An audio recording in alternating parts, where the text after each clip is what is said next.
Poems by RAINER RILKE, translated by Gisela Mount, with the introduction by H.T.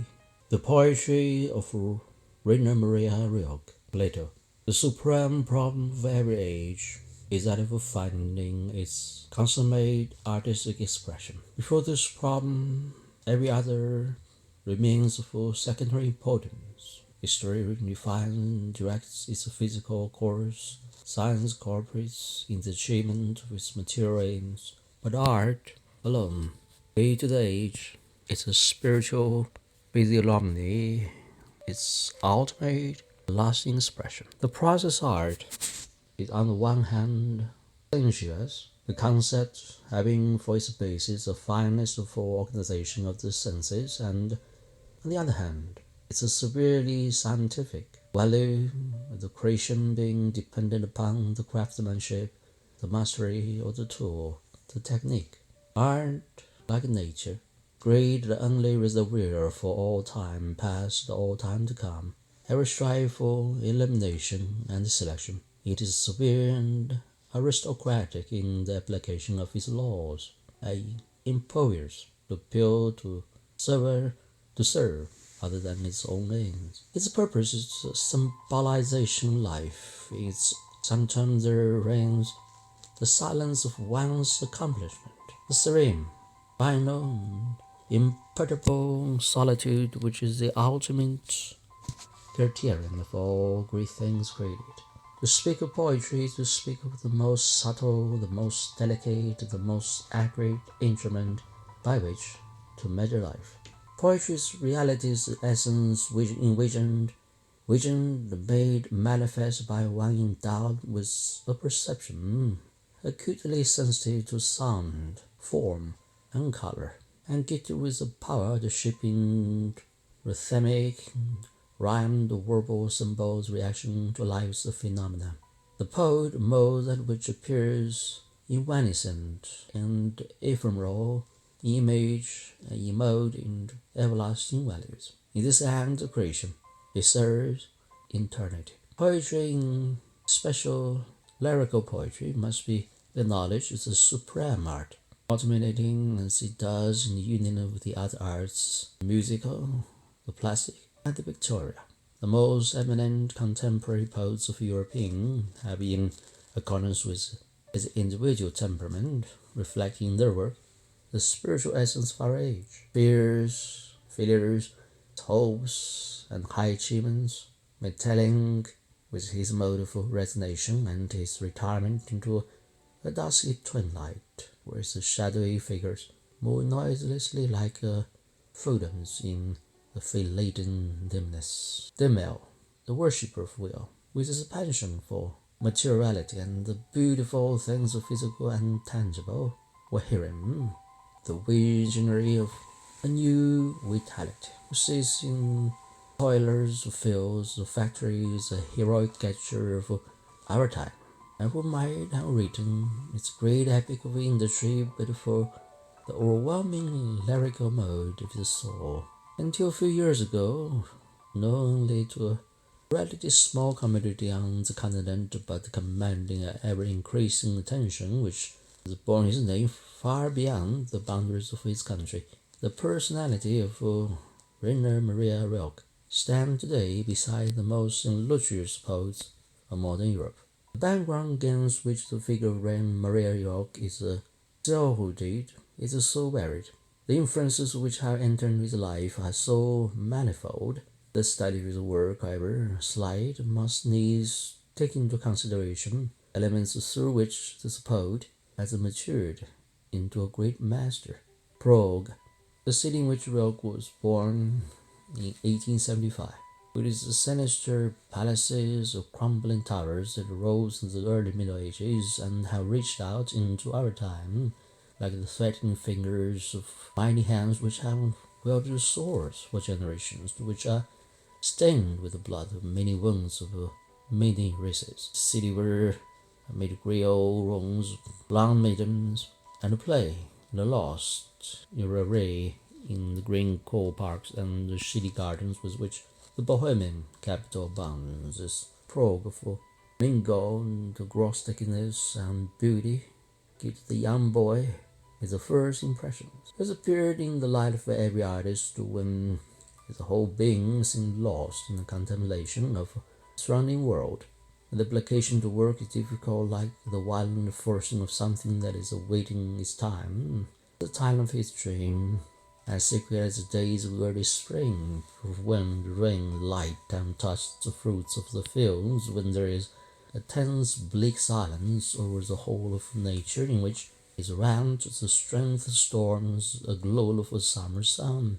This is the time of the deepest dream, upon the dream that is guarding depends the final realization of his life's work. The wrong grandiose gymnasium was to enter upon the career of an army officer in accordance with the traditions of the family. Old noble horse traces a lineage far back to Carinthian ancestry. Inclinations, however, pointed so decisively in the direction of the fine arts of life that he left the military academy after a very short attendance to devote himself to the study of philosophy, the history of art. As one turns the pages of Rilke's first small book of poems, published originally under the title "RAINER" in the year 1895, which appeared in more recent editions under the less descriptive name "Stir the Decet." We realize at once, in spite of the lack of plasticity in the presentation, that here speaks one who has lingered long and lovely over the dream of his boyhood. The title indicates these poems are a tribute, an offering to the lares, the home spirits of his native town. Prague, the surrounding country, as a ever-recurring theme for almost every one of these poems. Meadows, maidens, the dark river in the evening, the spires of the cathedral, night rising like a grey mist, a scene with a wonderment, grey wellspring of all poetic imagination with a well-nigh religious piety. So all these poems are sounds like a subdued accompaniment, a note of gratitude for the ability to thus vision the world, to be sunk in the midst of all things. Without is everything that I felt within myself, and within myself everything is immeasurable, illimitable. These pictures of a town landscape are never separated from the personal relation to the poet. He feels too keenly his dependence upon them as a child views the flower stars as a personal possession. Not until later was he to reach the height of impersonal objectivity in his art. Distinguishes these early poems from similar adolescent productions is the restraint in the presentation, economy, and intensity of expression, and then quality of lesson to the inner voice of things, which renders the poet the seer of mankind.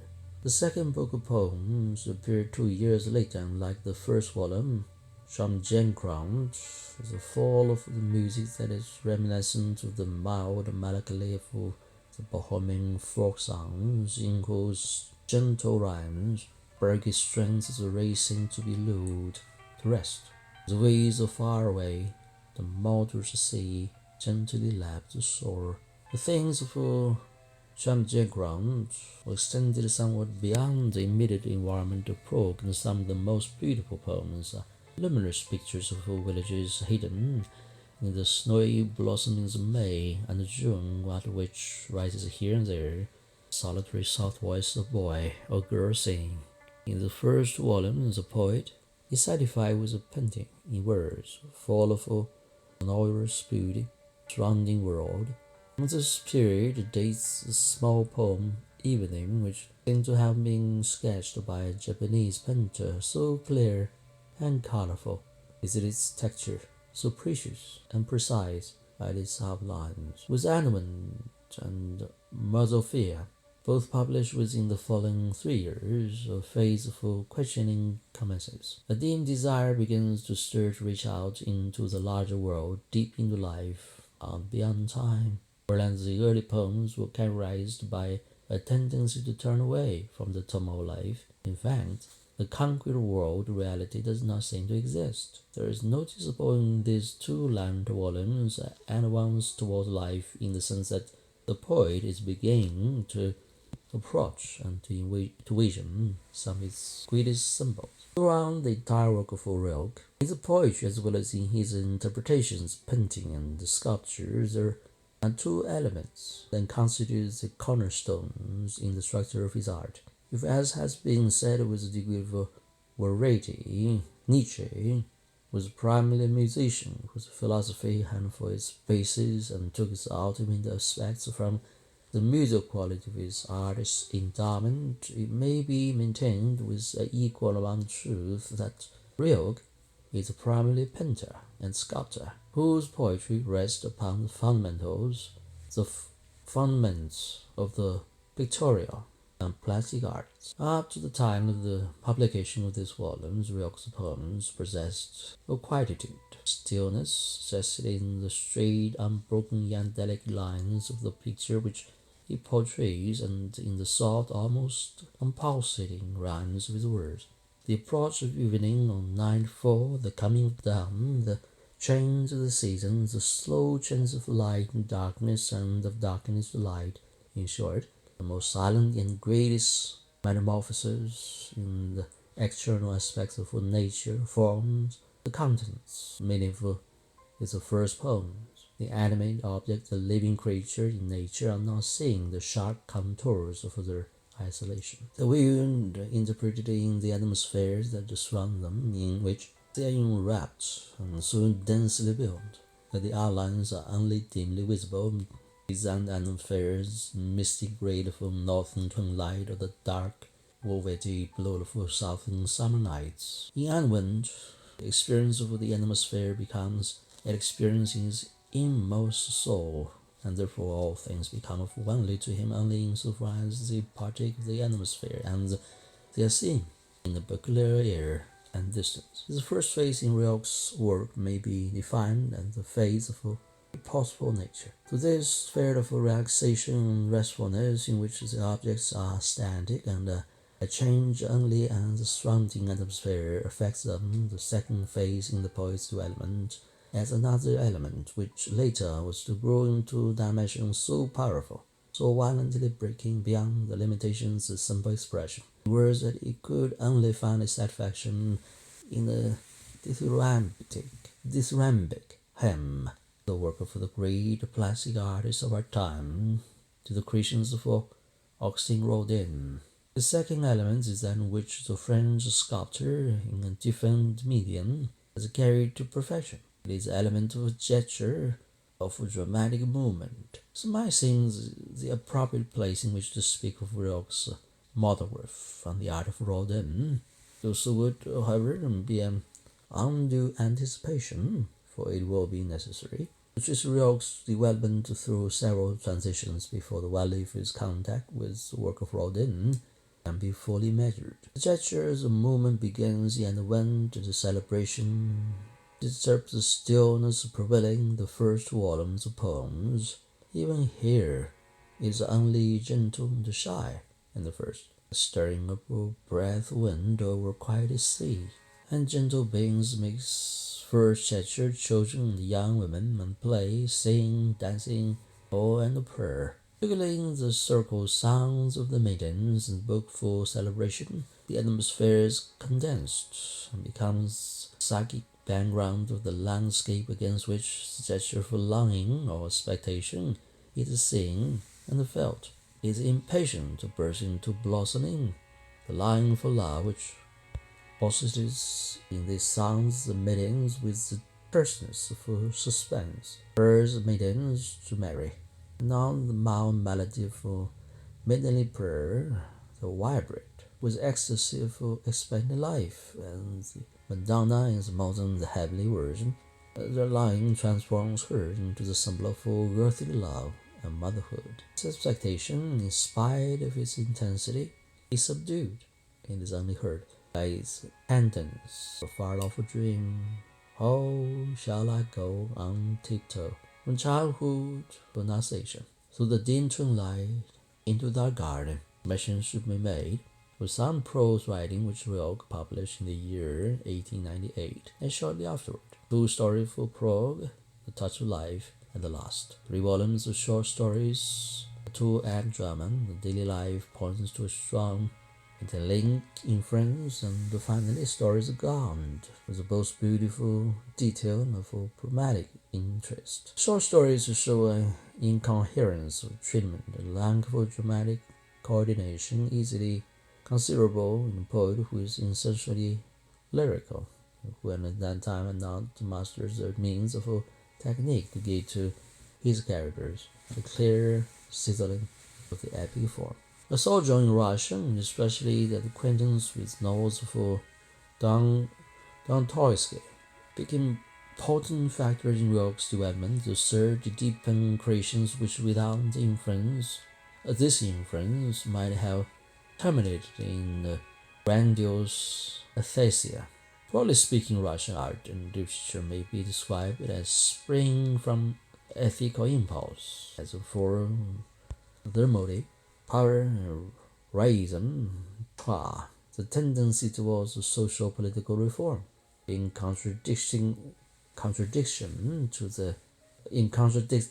distinction to the art and the literature for Western culture. Whose motives aims are primarily of aesthetic nature and seeking art the reconciliation, the dualism between spirit and matter. Dostoevsky, whom Marijewski described somewhere as a man with a never young face, the face with its shadows of suffering, its wrinkles for sunken in cheeks, that which gives to this face its most tortured expression is seemingly immobility, the suddenly interrupted impulse, life hardened into stone. This Dostoevsky, and particularly his Rodin, rose-colored circle, became a profound artist's experience to Rilke. The poor, the outcast, the homeless ones receive for him a new significance. The significance of this isolated figure placed in the mighty, ever-changing current of life in which the figure stands strong and solitary. In the poem entitled Pour Carousel, written in Paris a few years later, Rilke envisions the blind beggar aloof amid the fluctuating crowds of the metropolis. For Russian, this influence upon him, Rilke writes, the Russian became for me the reality and the deep daily realization that reality is something that comes infinitely slowly to those who have patience. Russian is the country where men are solitary, each one with the world within himself, each one profound in his humbleness and without fear for humiliating himself, and because of that true pious here, the wordsmen are only fragile bridges above the real life. To be a symbol of solitude, the death entered the poet's work. The first decades of the new century, Rilke reached the height of his art, and with a few exceptions, the poems represented in this volume are selected from the poems which were published between the years 1900 and 1908. The ascent towards Ankam, Rilke's art of the year from 1900, is as rapid as precipitous. Only a few years previous we read in Advent that is longing to dwell in the flux of things, to have no home in the present, and these are wishes, gentle dialogues of the poor hours with eternity. As dance pushes down bolder, the dream is ended, the veil of mist is lifted, and before us are revealed pictures, images that rise before our eyes in clear, colorful contours. The poet conjured from the depths of myth the kings in legends, or whether read from the chronicle of a monk, awe-inspiring descriptions of the Last Judgment Day, or whether in Paris on Sunday we see biddings and confirmation. Pictures presented stand out with clearness and finality of the typical. It's a significant fact that Rilke dedicated this book to Gerhard Hauptmann in long gratitude for his Michael Kramer. Optimum, like RILKE in those poems and placed before us great epic figures and desire, is so concentrated that often the simple expression of the thoughts of one of his characters produce a shudder in the listener or reader, because the thought there vibrates the suffering of an entire social class, a unit resounds sorrow of many generations. In the book of pictures, RILKE's art reaches culmination on what might be termed its monumental side.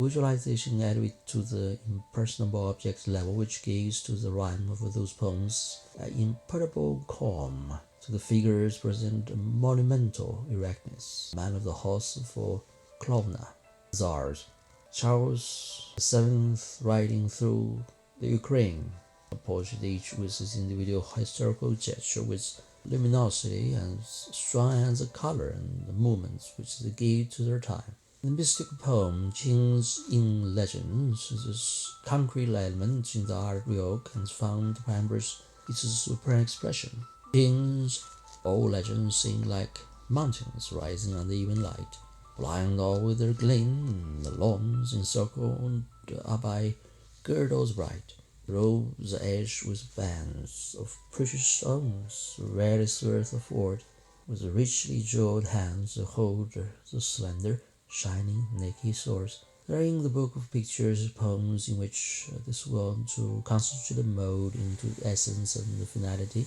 is applied to purely lyrical poems, and as initiation, it set out in this volume like the great dark tree itself, to so immeasurable is the straight line of its aspiration reaching into the far distant silence of the night, or as in the poem entitled Autumn, which is a delicately mode of a gentle descent in all nature. Book lovers will draw from the world, not from weariness, but when down under the manifold conflicting visions, and the prophet who would bring to the world a great possession must go forth into the desert to be alone until the kingdom comes to him from within. The poet must have lived the world in order to gain the deeper understanding, to be face to face with God. The mode thus doesn't botch. It is the mode of being face to face with God. It elevates these poems to prayer, profound prayers of doubt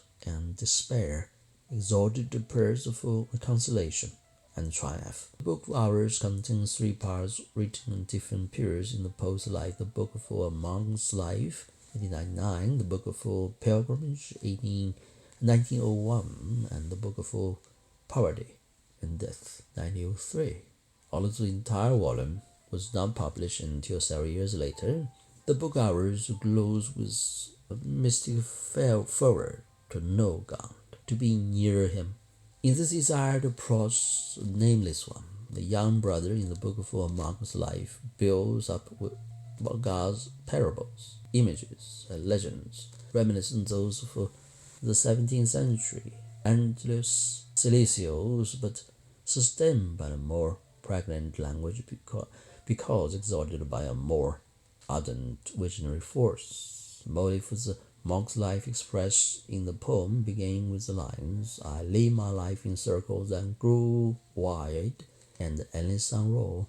Through the grey cell of the young monk there flash in luminous magnificence the colors of the great Renaissance masters, for he feels in Tintin, Michelangelo, in Raphael, the same fervor that animates him. They too are worshippers of the same God. Their poems, the Book of Pilgrimage, of the stillness of whispered prayer in Greek cathedral, and there are others that carry in their exaltation the music of mighty hands. Visions in the second book are no less ecstatic, no less grueling colorful. They have withdrawn inward and have brought the great peace and great faith, as in the poem of God, to whose word manifestations of quietude and the harsh or silent world.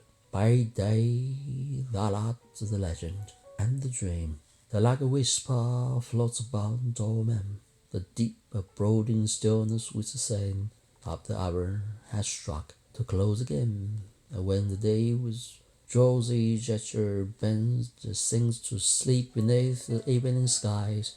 From each roof a tower of smoke ascends to that thine realm, O my God, around me rise. The land upon the book with hours, the book poverty and death is finally a symphony of variations. And the two great symbolic things in the work of RILKE, as Christ in the parable of the rich young man demands the abandonment of all treasures, so in this book the poet sings the coming of the kingdom, the fulfillment of all our longings for the nearness to God, when we have become simple again, like little children, and poor in possessions like God Himself.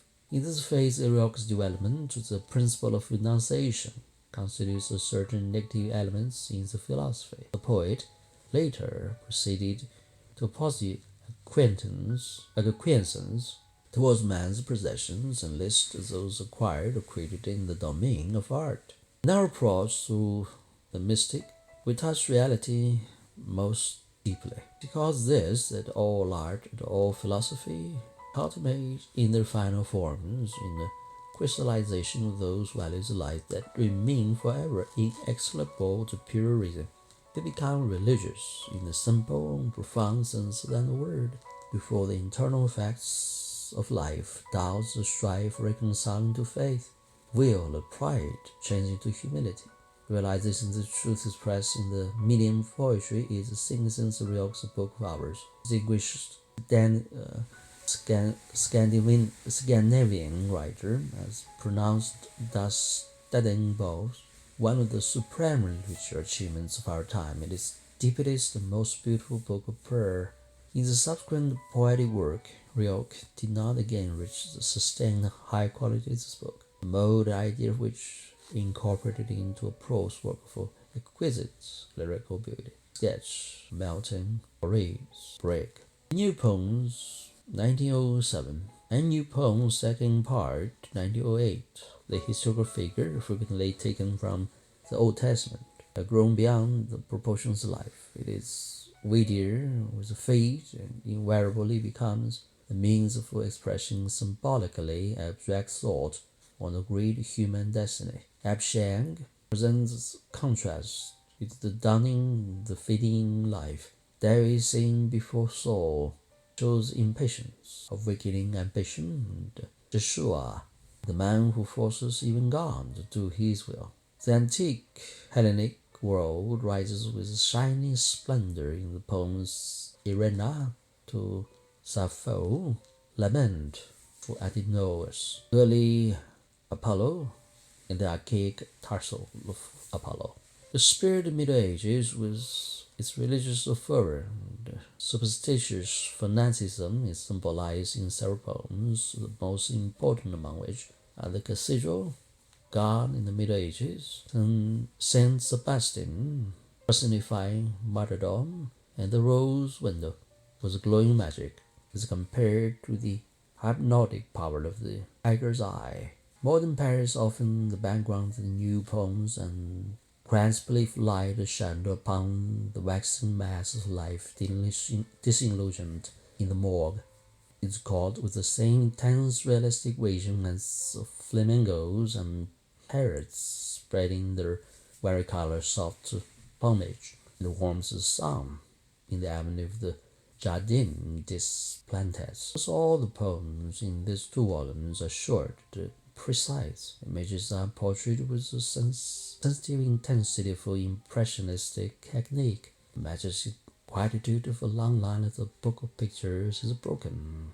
The colors are more vibrant, more scintillating, and the pictures are painted in nervous, darting strokes as though to convey the manner in which they were perceived. Single absorbing glance. For this reason, many of these new poems are not quite free from certain elements of virtuosity. On the other hand, RILKE achieves sometimes a perfect surety for rapid stroke, as in the poems The Spanish Dancer, who rises luminously on the horizon of our innovation like a circular element of fire, flaming, blinding in the momentum of her movements. He guards and Zuliaga seem to have combined their art on the canvas to give the stanza the abundant elasticity of grace and splendid fantasy of color. Many of the themes the new poems bear testimony to the fact that Rilke traveled extensively prior to the writing this volume. Italy, Germany, France, and Scandinavian. His book on the five painters and the artist colony and was remained for a time entirely given over to the observation of the atmosphere, the movement of the sky, and the playful light upon the far hearth of this northern landscape is an introduction to every interpretation of the work of landscape painters and a tender poem to a land whose solitary and melancholy beauty entered into his own work. More vital than the influences of personalities and the art treasures of the countries which York visited, more potent in its effect upon his creations, like a great song or the most fruitful years of his life, stands the towering personality for Augustin Rodin. The new poems bears the dedication, Mon Grand Ami, Augustin Rodin, indicating twofold influence which the French sculptor wielded over the poet, that of friend and that of art, that of artist. When recalled the broad, solid built figure of Rodin with ragged features, a high, finely chiseled forehead, moving slowly among the wide, glistening marble busts and statues, and the giant in the old legend, who among the rocks, mountains, his realm, patient, all-enduring. Man was master's life, strong and tempered by the storms of time. One thinks Rainer Maria Rilke, young, blonde, with a splendid aristocratic figure, slightly bent forward figure of one who on solitary walks meditates much intensity, the sensitive full mouth, and the firm structure of the eyebrow, gladly sunk in the shadow for contemplation, the face full of dreams, and with expression of listening to some distant music. From no other book of this, excepting the Book of Hours, can be deduced so accurate a conception of Rilke's philosophy, life, and art as we can draw from his comparatively short monograph, Augustin Rodin. Rilke says in Rodin, the dominant personification of our age of the power of servitude in all nature. For this reason, the book on Rodin was far more than a purely aesthetic evaluation of the sculptor's work. Rilke traces throughout the book strongly ethical principle which works itself out in every creative art in the realm of art. It grants the deeper significance of all arts, gives to the work on Rodin its well-nigh religious aspect of the thought and its hymn-like rhyme for expression. He begins, Rodin was a solitary before fame came to him, and afterward he became perhaps still more solitary, for fame is ultimately but the summary of all misunderstanding that crystallize about a new name. And they sum it up, this one man's greatness sometimes will be realized, but has made this great artist so supreme. He was a worker. His only desire was to penetrate with all his forces the humble and the difficult significance of his tool. Therein lay a certain renunciation in life, but in just this renunciation lay his triumph, for life entered into his work. For them, begin the Rilke, the manifestation, the divine principle of the creative impulse in man. As Rilke's monograph on Augustin Rodin will remain the poet's testament on life and art. Rilke had lived deeply, as absorbed into the artistic and the spiritual consciousness of many of the supreme values of our time. His art, all the mystic depth, the sloth, the musical strength, the German, and the visual clarity of the Latin. As an artist, as a felt life to be secret, and as a priest, has brought to his altar many offerings.